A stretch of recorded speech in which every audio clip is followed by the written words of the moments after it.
Guys, मेरा नाम है राजकुमार। बेसिकली हमारा यहाँ पे आर्डिनो प्रोग्रामिंग में दो फंक्शन है। एक है सीरियल अवेलेबल, एक है सीरियल रीड। इन फंक्शन का काम क्या है और ये दोनों फंक्शन आपस में कैसे रिलेट करते हैं, इन सारे टॉपिक के बारे में आप लोगों को मैं बताऊंगा। बेसिकली जो हमारा सीरियल अवेलेबल है, जैसे कि हम अपने आर्डिनो में जब भी हम कुछ सीरियल डाटा रीड करते हैं, जैसे यूआर्ट से कुछ भी डाटा रीड करते हैं, तो हमारा उस यूआर्ट पे डाटा मिला है कि नहीं मिला है, उस यूआर्ट पे डाटा मिला है तो कितने बाइट का मिला है, तो वो हम सीरियल अवेलेबल से चेक करते हैं। ठीक है। सीरियल रीड में क्या करता है कि उस मान के चलो हमारा सीरियल अवेलेबल पे 10 बाइट आए हैं। ठीक है। तो ये सीरियल रीड क्या करेगा, हमारा एक एक बाइट करके रीड करेगा। जो हमारा सीरियल बफर होता है, जो हमारा डाटा आता है सीरियल से, ठीक है, यूआर्ट के थ्रू, वो बेसिकली हमारा एक बफर में स्टोर होता है। जो बफर होता है हमारा, वो 64 बाइट का होता है। 64 बाइट का, 0 1 2 3 dot dot dot dot 63, total 64 byte का हमारा बफर होता है ये। और ये जो भी डाटा आता है हमारे बफर में स्टोर होता है, जो भी सीरियल से आता है। अब जैसे जैसे डाटा हमारा बफर में स्टोर होता होगा, वैसे हमारा ये बता देगा कि हमारे बफर में कितना डाटा स्टोर है। अब मुझे रीड करना है, मान के चलो हमारा डाटा उधर से आया है 10 बाइट।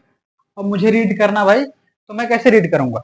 अब क्या है, जैसे कि जब भी हम डाटा रीड करेंगे, मान के चलो हमारा आया अभी, मान लेते हैं कि ये हमारा है 4, 5 बाइट मान सकते हैं कि उधर से आया है हमारे सीरियल पे। ठीक है।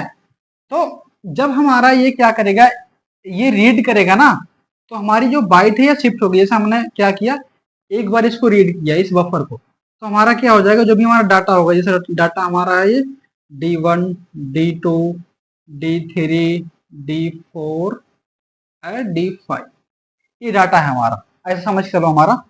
तो क्या होगा, जब भी मैं इसको वन टाइम रीड करूंगा, ठीक है, तो हमारा क्या होगा, डाटा हमारा शिफ्ट हो जाएगा, हमारा ऐसे हो जाएगा D2, D3, D4 और D5।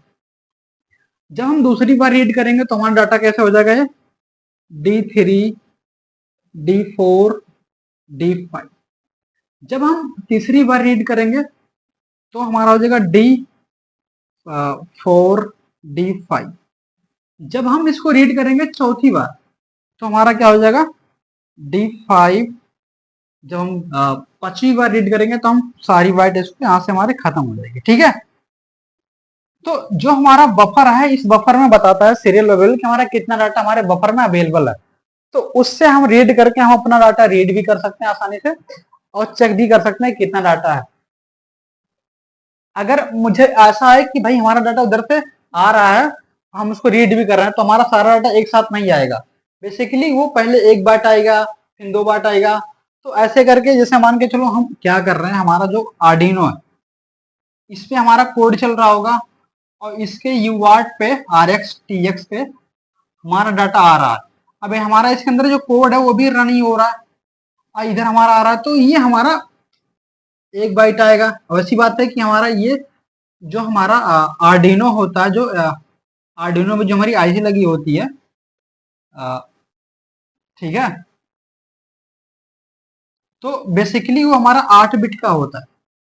तो हमारा डाटा 8 बिट के ही 8 बिट के हिसाब से आएगा। तो जो भी हमारा डाटा यहाँ पे आएगा, बेसिकली हमारा बफर में स्टोर होता रहेगा।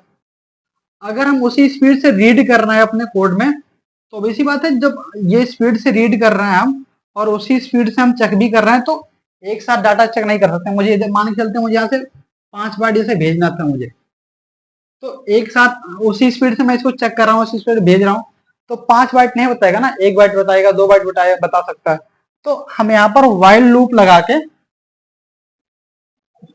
लगा के चेक कर सकते हैं कि जब तक हमारा यहाँ पे कुछ भी अवेलेबल हो।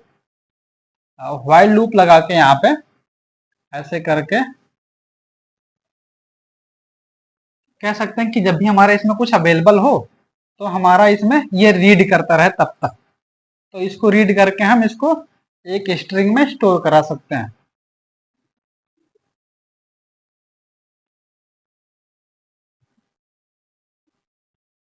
एक स्ट्रिंग में हम इसको